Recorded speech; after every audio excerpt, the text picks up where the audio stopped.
Behin-behinekotasunean oinarritzen den eredu publiko baten aurrean gaude.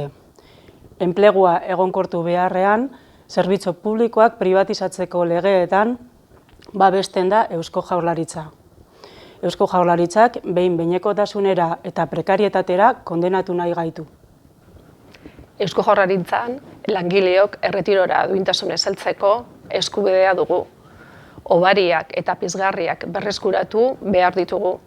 Labek ahalegin berezia egingo du Eusko Jaurlaritzan herri langileen gaztetzeko plangintza bat adosteko.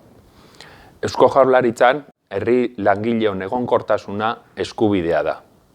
Jaurlaritzari egonkortzeko berezko markoa exigitzen diogu. EPEen eta lekualdatze lehiaketen maiztasuna adostu eta bete egin behar da. Normalkuntzari dagokionez, labetik azpimarratzen dugu ez dugula onartuko iruzur gehiagorik gobernuaren partetik.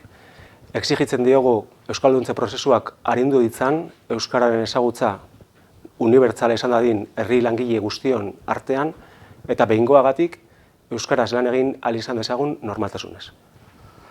Eusko Jaurlaritzako langileok erosalmena berreskuratu behar dugu. Eusko Jaurlaritzak herri langileoi zor diguna ordaindu behar digu.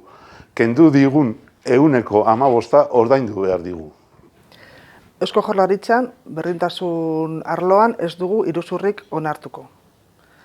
Berdintasun planean onartutako gutxienango konpromisoak bete behar ditu administrazioak.